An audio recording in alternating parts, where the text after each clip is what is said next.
a player threatens to sue a dungeon master when his Dungeons & Dragons character dies, and a dungeon master doesn't respect his player's time. All this and more in today's D&D horror stories with D&D Doge. So without further ado, let's get right into these stories. D&D player threatens to sue the DM over a character death, by Reddit user HumbleMerchant99. So I play D&D at a local game shop that is kind of crappy. Not that the store itself is bad, but the element is. I can't tell you how many murder hobos, SA hobos, and general crappy players I deal with, but it's the only game shop in the area, so I just kind of bounce from games, or kick people when things get too effed up. That, and I kind of have built up a tolerance.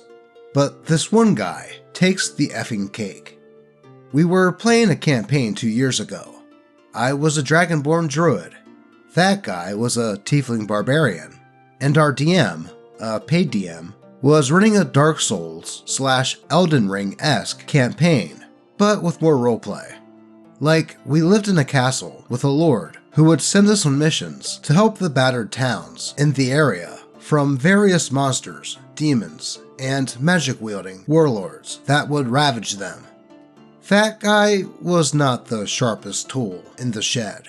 He was constantly assuming NPCs were out to get him, or secret spies or whatever, and would kill them or mouth off or accidentally reveal secrets and F up our mission. And potential allies in this campaign were in short supply, so his behavior often isolated us. He also argued with the DM a lot and accused him of trying to kill the party or railroading us because encounters were tough. He also got mad when DM stopped him from SAing a dying NPC who tried to assassinate the party. He said, "Oh, he can kill us, but I can't give him a taste of his own medicine? And I am paying for this game, so why do you keep trying to control my actions?" This led to another back and forth about railroading.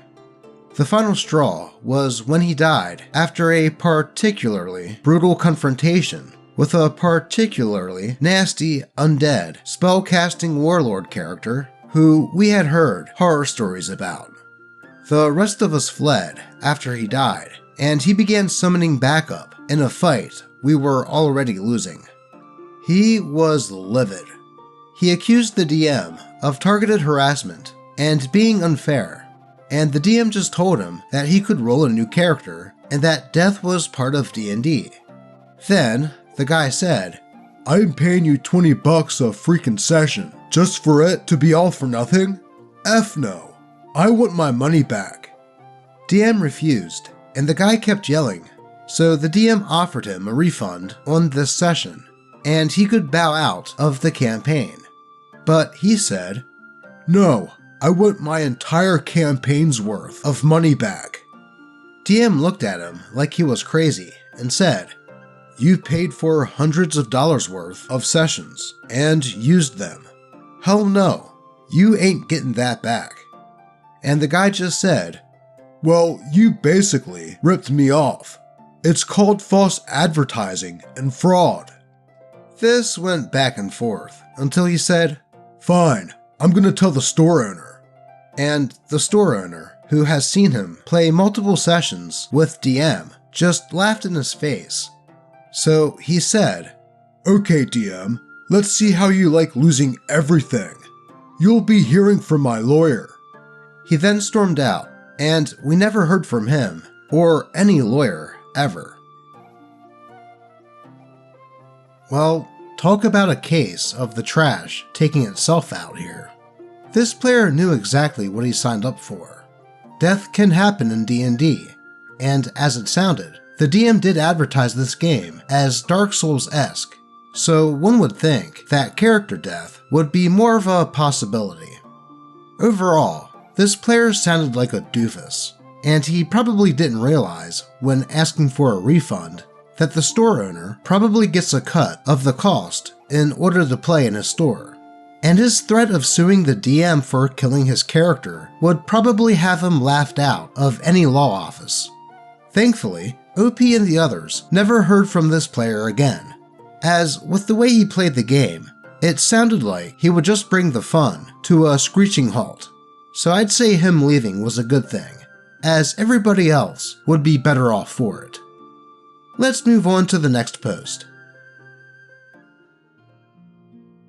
Party ended the campaign without me, by Reddit user Creating Dragon.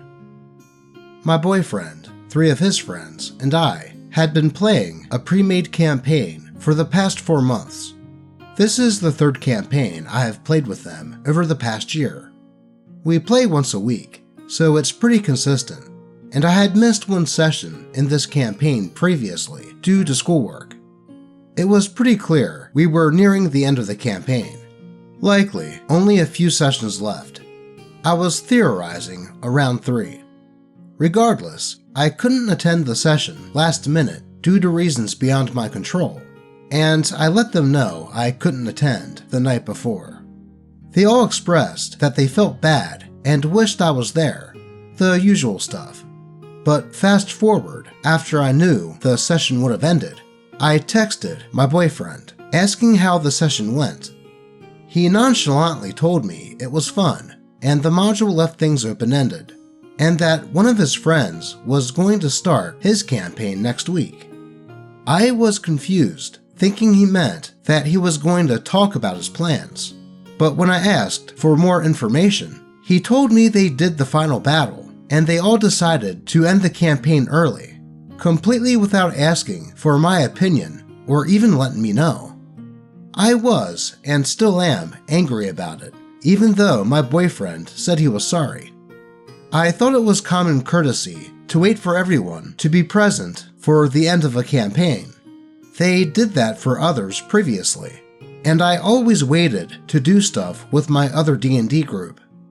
I just expected the same for me. Edit for more information.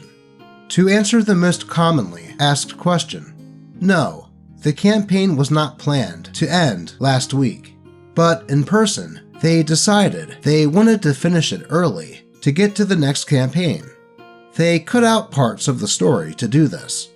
Also, I would like to note that I'm not the only non-original player at the table. The group was originally 3 people, but over time, 1 person's wife, then girlfriend, and 2 former co-workers joined the group. I am the newest addition. So at one point, there were 7 of us, until the husband and wife had their first kid recently. So now there's 5, 2 of them being from the original trio. Man, that is a pretty messed up thing to do to a player. Honestly, if you're reaching the end of a campaign, it's in my opinion that the group should wait until all players could be there. I mean, it's not like OP waited to the last minute to tell them that she couldn't make it, as she told them the night before. And even if they decided that they wanted to end the campaign early, they could have just played a one-shot that night and waited until OP was there for the finale. So yeah, that is pretty rude, and I feel OP has every right to be angry. Let's move on. Players beat the BBEG, DM kills us anyway, by Reddit user BuffBud96. This story is from a few years ago. I just started playing D&D. My brother-in-law is a DM for some of his buddies, and helps me make a character, and offers to bring me into his campaign. I'm super excited, but also a bit nervous, as I don't really like meeting new people. I head over to his buddy's house and meet everyone, and we get the game going, and everything seems to go well. Fast forward a few sessions, and we find ourselves at around level 12. I came into this campaign at level 10. We are currently following the lead of one of our quests when the session needs to come to an end due to time. No big deal. The next session has now been planned, and the DM tells us, paraphrased, "Alright guys, I'm gonna have you fight the BBEG, Bahamut, next session. So level your characters up to level 20. I'm like, what? What about all the other stuff? And he's like, meh, I'm just getting bored. Okay, not exactly fun, but whatever. I guess I'll just try to make the most of being level 20. Fast forward to the start of the session. Everyone arrives, we get set up, and the first thing my DM says is, okay, roll initiative. Wait, we're literally just jumping into this? And he said, yup, roll. Oh, okay. So we roll. The rolls don't matter for the story, and we continue with combat. Well, combat lasts 3 rounds, with 5 players and 1 Bahamut. That's it. We killed him super easily, and we're like, that's it? And he says, nope. Before he dies, he drags the rest of the continent that the camp took place on into the hells. You're all dead. Again, sorry if this story isn't enough of a horror story for you guys, but let me tell you, that was a really bad way to end my first campaign. Yeah, that sounds like it would suck pretty hardcore. First, if OP's brother-in-law was starting to get bored with DMing a D&D campaign, why would he invite OP to begin with? Then, to have characters just jump from level 12 to 20 would feel, I don't know, rushed? Why didn't OP's brother-in-law just take a break from the game for a while and come back to it after a bit of a break, instead of skipping over what could have been great storytelling straight into a fight with Bahamut? Then, there's the fact that the DM basically made it a no-win situation after the players defeated Bahamut, only to have them fail anyway? I agree with OP that is not a good way to end your very first campaign, and hopefully, OP has had other campaigns since this one. But before we get to the next post, here's a kitty to entice you to crit that like button and subscribe to the channel. Remember to like, comment, and subscribe. Yay, a mouse. Well said, Ziggy. Now let's move on to another D&D horror story. DM disrespects everyone's time, by Reddit user ColdColor900. I joined one of those D&D Discord servers where you make a character to get approved to do quests. DMs create one-shot quests that are all set in the same world, and users can apply to join them. I'd rather join a full-on campaign, but I couldn't find any that fit my schedule, so this would have to do. Someone posted a quest where you had to escort merchants to deliver a mysterious package, and I thought that was pretty interesting, so I joined. This was the very first quest I joined. The quest was play-by-post instead of voice chat. The quest was scheduled to go on for 4 hours. It started with the usual tavern setting, as we introduced our characters and all that, but it nearly took like 2 hours to actually leave the tavern because the DM was eager to teach the new guys how to play D&D and went on a bunch of tangents to show how to play. That's not where the issues lied, however. On the 2-hour mark, the DM announced a, quote, 5+ minute break after we leave the tavern. Alright, cool, I thought. This won't take that long. I was patiently waiting for the DM to announce the end of the break, but it never came.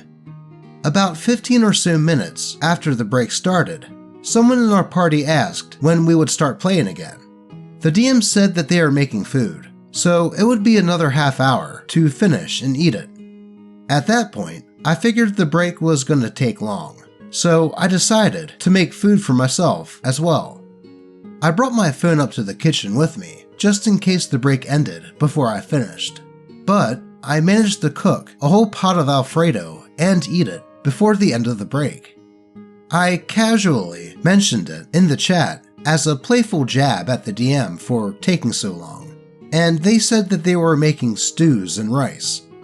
Now, I don't cook much, but that sounds like it takes ages to make for what's supposed to be a short break.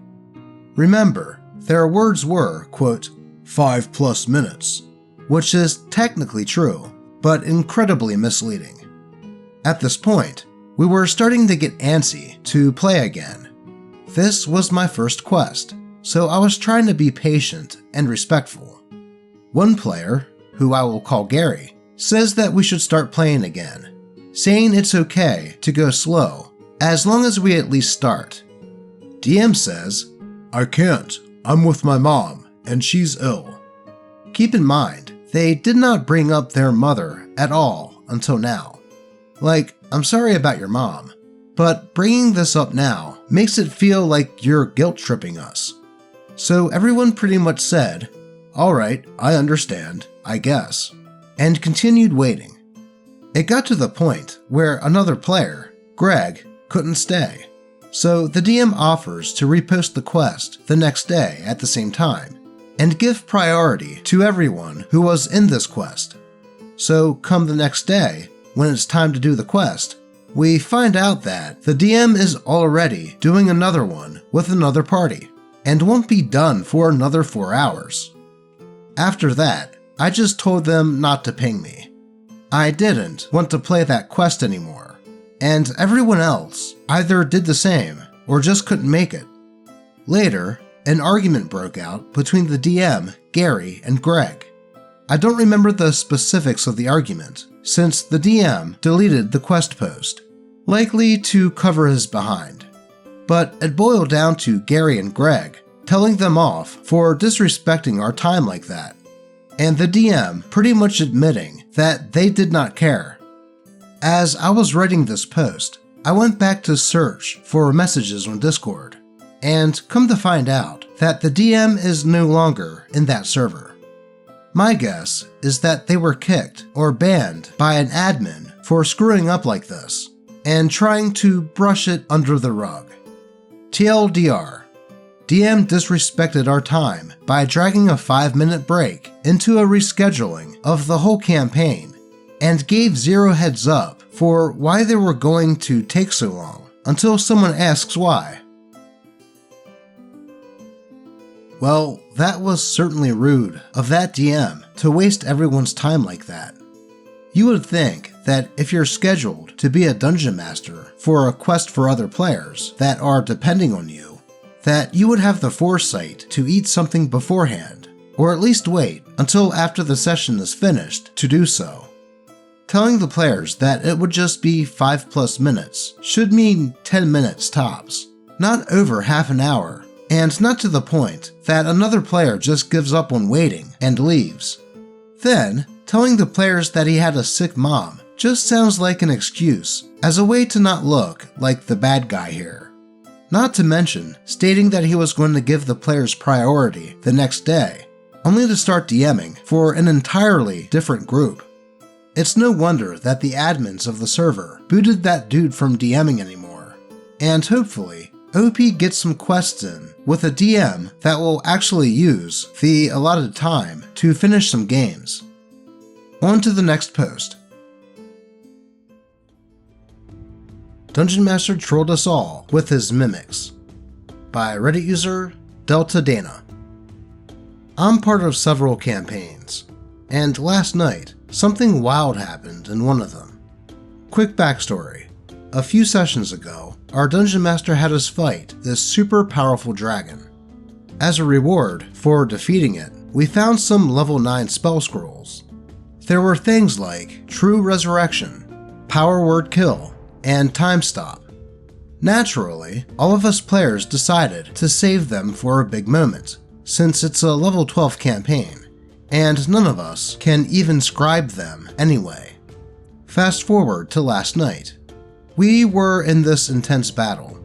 Some of us were down, and we all decided it was finally time to use the scrolls. But then, plot twist, the DM reveals that all the scrolls were mimics. Cue an even harder fight, and by the end of it, 2 characters died. The Dungeon Master said he was, quote, punishing us for hoarding the scrolls. One player thinks it's hilarious, 2 are really upset about losing their characters, and I'm kind of in the middle. I don't know how to feel about it. How would you guys feel in a situation like this? Edit. To clarify, even though we were like 50% into the campaign, and the DM agreed the players whose characters died to start with new characters, they had actually put a lot of thought into those characters. They even commissioned me to draw the characters for them, and just for drawing for them, I can tell that they put a lot of effort into them. Edit again. To answer the common question, was it always planned as a mimic? No. And they were meant to be scrolls. He was worried that us hoarding all of these scrolls would ruin his future plans, and he wanted us to use some of them, or maybe all of them. We as a group decided to use all, and 3 out of 4 scrolls were mimics. The only one that was not was Power Word Kill, and the reason that 2 of us survived was because of that. But that's besides the point. And why didn't the mimics show up until now? I have not a clue. His explanation was something along the lines of that these mimics were smart. Though how does that make sense? It doesn't, and just seems like he is rationalizing and wasn't expecting some of us to be this mad. Will the people whose characters died be brought back? I don't know yet. We are due a discussion, and maybe a change of scenario. Yeah, I would be pretty ticked off too if a dungeon master did this to me, especially after finding out that that wasn't the plan to begin with, and that the scrolls were just supposed to be scrolls. For this DM to quote punish the players for waiting to use them is just petty. Of course a party of characters would wait to use scrolls that powerful for a dire situation, and even if the scrolls were meant to be mimics from the get-go, that would be pretty dastardly to give the party those, knowing that they would only use them in dire situations, and that it would only make said situation worse. Now, I can see how this could be a clever thing to do with a lower level spell scroll, as the party would probably use it in not that hard of a battle. But anyway, at least it sounds like the DM is taking the players' feelings into account here, and that they're all going to talk about what happened, and hopefully undo that whole thing so that the players whose characters died can get said characters back. So, what are your thoughts on this whole situation? Let's move on to the next post. One player abandons the entire party and gets rewarded. By Reddit user Melody Priska. So, as a setup, our party has been trying to complete a long quest for months. We're finally at the finish. We have the item we need and just have to go turn it in. That's simplifying things, but relevant information. We're given a shopping session, and one player, let's say player A, gets more focused than the rest during the shopping during this particular session. But I didn't think too much of it, because that's how it goes sometimes. Anyways, the DM informs player A during the session that their pregnant love interest has gone off on a quest she didn't ask player A to get involved with. So what does player A do? He abandons our long quest, jokingly talking about how his character would do it later. He runs off without telling anyone, taking the item that we need to complete that quest with him. So, what happens now? He abandons us, right? Should we go look for him? Should we do our own thing? Well, it didn't matter, because instead of getting the choice, the DM decides to play a one-on-one game with player A for about an hour and a half, while we can literally do nothing. And the session ends with player A getting into a fight, which was implied to be how we'll start our next session, with player A getting more solo time. Now, to be fair, player A's character did, quote, try to warn us, though the thing is, it was using a method that player A knew wouldn't reach us. Something the character wouldn't have known, but I feel in that case, where it involves abandoning the entire party, that a little metagaming would be appropriate so as not to leave without any way for us to respond. Anyways, afterwards, I did voice grievances, but I felt like an a-hole doing it, as I was the only one complaining. Still, I don't want to go to a session and have it be, essentially, a solo session with one player. Yeah, I think that would annoy anyone playing with multiple people in a campaign. Now, when something like this happens, when one player goes off on their own without telling the other characters, the Dungeon Master should cut between scenes every couple minutes or so. That way, no one playing the game feels like they are just sitting there. In this case of the player running off, the DM could have come up with some sort of event that suddenly happens in the town that the players were in, so it would give them something to do while Mr. Solo Player did his thing. Or, as a Dungeon Master, you can think of something on the fly that would inform the other player characters as to where Mr. Solo Player went. Like, have Solo Player trip over something that causes a cart to topple over, or scare some horses, or something like that, just to justify grabbing the other character's attention as to what was going on. Or, and hear me out here, the solo player could just find the others before going off on his own. Though, those are just some of my thoughts. What do you all think the DM or the solo player could have done differently here? I would love to hear your thoughts. But that is all I have for you today. I hope you enjoyed the video, and as always, I appreciate all of you, and hope that your games remain horror story free. Until next time.